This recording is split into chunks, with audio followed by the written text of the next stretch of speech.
Hello students, आज हम stomach के बारे में बात करेंगे। एक शॉर्ट सा लेक्चर लेंगे जिसमें मैं जो एक्सटर्नल फीचर्स और मेन पॉइंट्स हैं उनके बारे में बताऊंगी।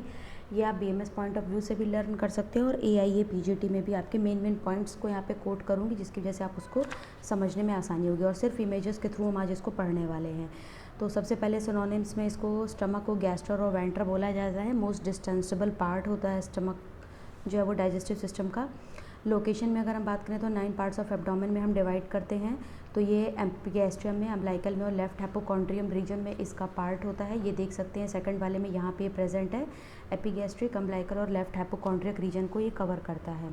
उसके बाद अगर एम्प्टी स्टमक देखा जाए तो इसके शेप में बात करते हैं। एम्प्टी स्टमक ये जे शेप होता है और थोड़ा सा फिल होता है फूड से, तो इस पायरीफॉर्म शेप हो जाता है। और जो ओबीस पर्सन्स होते हैं उसमें ऑलमोस्ट जो है ये हॉरिजॉन्टल होता है।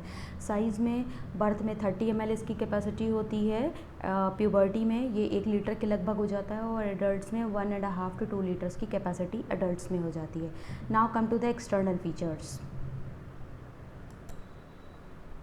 एक्सटर्नल फीचर्स में अगर हम मेजर बात करें तो 2 ओरिफिस होते हैं, cardiac orifice and pyloric orifice. 2 surface होते हैं, आगे का इंटीरियर सरफेस और इसके पीछे पोस्टीरियर सरफेस। और 2 कर्वेचर्स होते हैं, लेसर कर्वेचर और ग्रेटर कर्वेचर। तो सबसे पहले हम ओरिफिस के बारे में बात करते हैं। ओरिफिस 2 होते हैं। सबसे ऊपर ये कार्डियक ओरिफिस होता है जहाँ पर ईसोफेगस जो है वो स्टमक से कॉन्टिन्यू होता है, तो ये कार्डियक ओरिफिस हो जाएगा। पायलोरिक ओरिफिस कार्डियक ओरिफिस के कंपैरिजन में थोड़ा कॉन्स्ट्रिक्टेड होता है और यहाँ पे पायलोरिक स्फिंक्टर प्रेजेंट रहता है। ये पायलोरिक ओरिफिस हो जाएगा जो आगे की तरफ पाइलोरस का पार्ट आगे ड्यूडेनम में ओपन होता है। यहीं पर पहचानने के लिए अगर हमको बाहर से पहचानना हो तो यहाँ पर जो पायलोरिक स्फिंक्टर है इसके बाहर की तरफ हम सरफेस पे प्री पायलोरिक वेन प्रेजेंट रहती है और उससे हम इसको जान सकते हैं कि ये प्री जो पाइलोरस एंड है। उसके बाद 2 कर्वेचर में लेसर कर्वेचर और ग्रेटर कर्वेचर। तो ये जो छोटा सा दिख रहा है ये लेसर कर्वेचर है और ये जो बड़ा सा दिख रहा है ये ग्रेटर कर्वेचर है। तो लेसर कर्वेचर पे जो है यहाँ पे एक गड्ढा होता है, नॉच होता है, इसको एंगुलर नॉच या इंसिसूरा एंगुलरिस बोलते हैं। और यहीं पर लेसर ओमेंटम लेसर कर्वेचर से अटैच रहता है। यहाँ पर लिवर प्रेजेंट रहता है, लिवर में पोर्टा हिपैटिस रहता है, उसी पोर्टा हिपैटिस से ये लेसर ओमेंटम प्रेजेंट रहता है। लेसर ओमेंटम पेरिटोनियल मॉडिफिकेशन होता है। ग्रेटर कर्वेचर पे आते हैं। ग्रेटर कर्वेचर पे कई सारे पॉइंट्स होते हैं। पहला तो यहाँ पर ग्रेटर कर्वेचर पे ग्रेटर ओमेंटम लगा रहता है जो पेरिटोनियल मॉडिफिकेशन होता है। दूसरा यहाँ पे स्प्लीन प्रेजेंट रहती है, तो इस स्टमक और स्प्लीन के बीच में लिगामेंट होता है जिसको गैस्ट्रोस्प्लेनिक लिगामेंट बोलते हैं, ये भी ग्रेटर कर्वेचर के पास लगा रहता है। तीसरा यहाँ पे डायफ्राम प्रेजेंट रहता है, तो इस ग्रेटर कर्वेचर से डायफ्राम तक लिगामेंट लगा रहता है जिसको गैस्ट्रोफ्रेनिक लिगामेंट बोलते हैं। और इसी ग्रेटर कर्वेचर पर यहाँ पे नॉच रहता है जिसको कार्डियक नॉच बोला जाता है। अब हम आते हैं सरफेस पे। 2 सरफेस होते हैं, एंटीरियर सरफेस, इसको एंटीरो सुपीरियर भी बोलते हैं, और पीछे वाला पोस्टीरियर या पोस्टीरो इन्फीरियर सरफेस होता है। 2 पार्ट्स में इसको डिवाइड कर दे। कार्डियक मतलब जो पूरा स्टमक है इसको 2 पार्ट्स में डिवाइड करते हैं। ऊपर वाला पार्ट कार्डियक और नीचे वाला पाइलोरस। कार्डियक को फर्दर 2 पार्ट में डिवाइड करते हैं। ये जो डोम शेप्ड ऊपर उठा रहता है इसको फंडस बोलते हैं। Rest of the part body कहलाता है।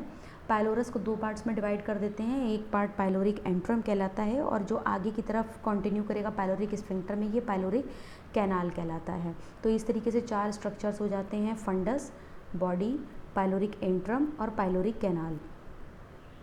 उसके बाद फंडस जो होता है वो ऊपर की तरफ डोम शेप्ड स्ट्रक्चर होता है, यहाँ पर जो है वो इसी को फंडस बोलते हैं।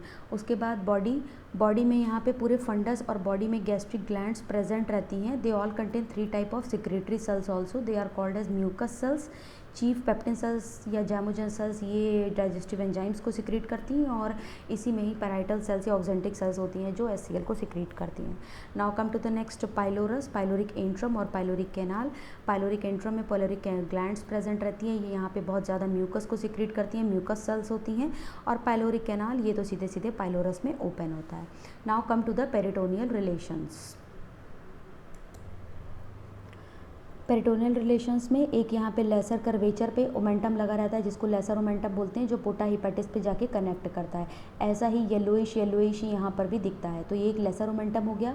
ग्रेटर कर्वेचर पे ग्रेटर ओमेंटम के येलोइश दिख रहा है, ये एक स्टमक और स्प्लीन के बीच में गैस्ट्रोस्प्लीनिक लिगामेंट, एक स्टमक और ऊपर की तरफ डायफ्राम, इन दोनों के बीच में गैस्ट्रोफ्रेनिक लिगामेंट। ये सारे स्ट्रक्चर्स जो होते हैं वो प्रेजेंट रहते हैं, यानी कि lesser omentum, greater omentum, gastrosplenic ligament और गैस्ट्रोफ्रेनिक, फ्रेनिक वर्ड डायफ्राम के लिए आया, गैस्ट्रोफ्रेनिक लिगामेंट, ये सारे पेरिटोनियल रिलेशंस होते हैं।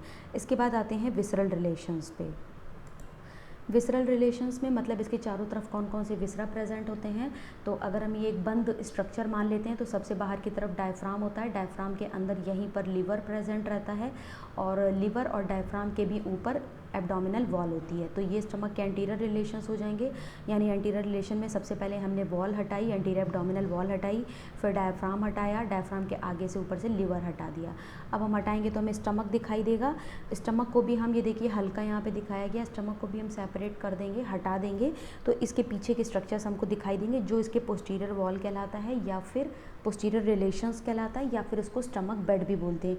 ये 5 नंबर के क्वेश्चन में आता है, ज़्यादातर नोट्स वगैरह में ये पूछा जाता है, शॉर्ट नोट्स में, और एमडी के एग्ज़ाम में भी पॉइंट्स करके भी इसको पूछा जा सकता है। तो इसके पोस्टीरियर रिलेशन में ये देख सकते हैं, पीछे की तरफ डायफ्राम बना हुआ है, तो डायफ्राम इसके रिलेशन में आता है। पीछे स्प्लीन है तो स्प्लीन होती है, और स्प्लीन के साथ साथ इसकी स्प्लीनिक आर्टरी होती है, वो भी इसके पोस्टीरियर रिलेशन में आती है। ड्यूोडेनम के बीच में से पेनक्रियाज निकलता है जो स्टमक के पीछे से जाता है और इसका टेल ऑफ एंड स्प्लीन में जुड़ जाता है। तो ये पेनक्रियाज का जो पार्ट होता है ये भी जो है वो स्प्लीन इसके स्टमक के पोस्टीरियर रिलेशन में आता है।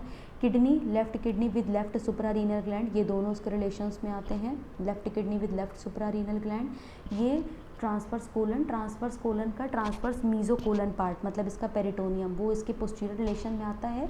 और इस ट्रांसवर्स कोलन जब ये डिसेंडिंग कोलन में चेंज होता है तो ये जो यहाँ पे मुड़ता है, इसको बोलते हैं स्प्लीनिक फ्लेक्सर। तो ये स्प्लीनिक फ्लेक्सर भी स्टमक के पोस्टीरियर रिलेशन में आता है। तो पोस्टीरियर रिलेशन में ये सारी चीज़ें आ जाती हैं।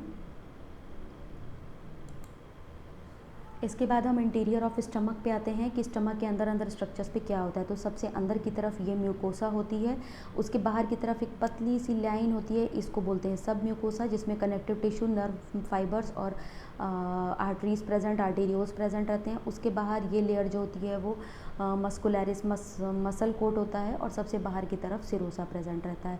तो अंदर की तरफ आते हैं म्यूकोसा। म्यूकोसा ढेर सारे फोल्ड्स बनाती है जिसको गैस्ट्रिक रिवगी बोलते हैं।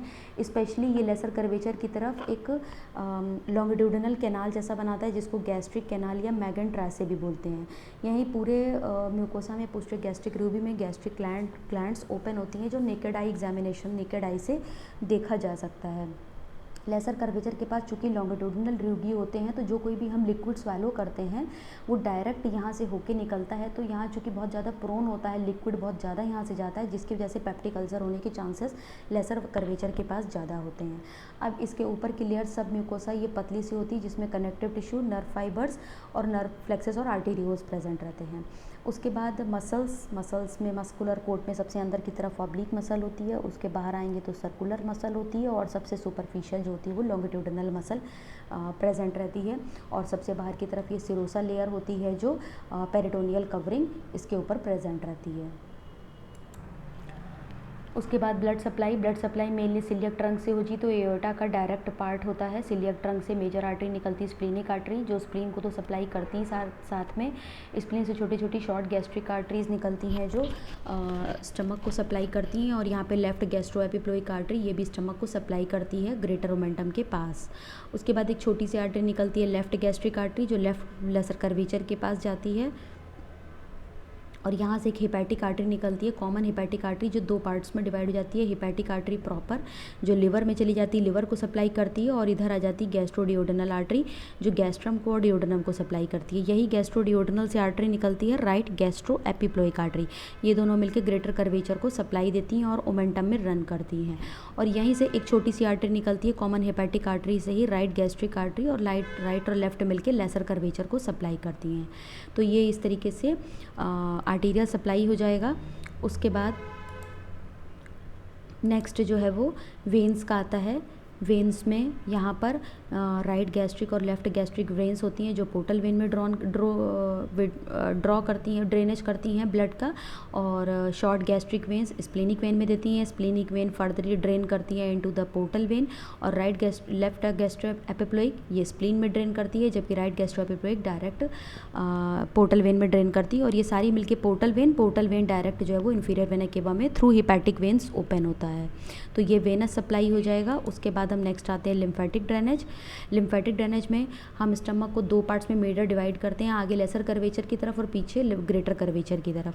तो लेसर कर्वेचर में आगे की तरफ, ग्रेटर कर्वेचर में पीछे की तरफ हम इसको ट्रांसवर्स लाइन से 2 पार्ट्स में डिवाइड कर देते हैं। तो ये सेक्शन बन जाता है ए, ये बन जाता है बी, ये बन जाता है सी। तो ए वाले पोर्शन की जो सप्लाई है यहाँ के लिम्फेटिक नोड्स पैनक्रियाटिकोस्प्लेनिक नोड्स में जाते हैं, सारी सप्लाई यहाँ देते हैं, और फिर ये फाइनली सिलियक नोड्स में देता है अपनी सप्लाई, ड्रेनेज यहाँ पे देता है। बी पोर्शन पहले जो है वो हिपैटिक गैस्ट्रिक नोड्स होते हैं इनमें देता है, और गैस्ट्रिक नोड्स फाइनली ड्रेन हो जाते हैं सिलियक नोड्स में। उसके बाद तीसरा आता है ये सी पोर्शन। सी पोर्शन कुछ portion right gastro epiploic nodes में देता है, और ये पाइलोरिक नोड्स में देते हैं, और पाइलोरिक नोड्स या तो हिपैटिक नोड्स में ओपन होते हैं या फिर डायरेक्ट कभी कभी सिलियक नोड्स में भी ओपन हो जाते हैं। तो इस तरीके से फाइनली सिलियक नोड्स में ये ड्रेन करता है।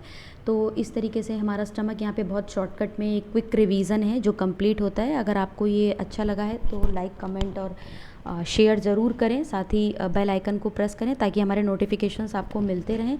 और ये कॉन्सेप्ट आपको कैसा लगा ज़रूर बताइएगा ताकि मैं इसको आगे और कंटिन्यू कर सकूं। Thank you.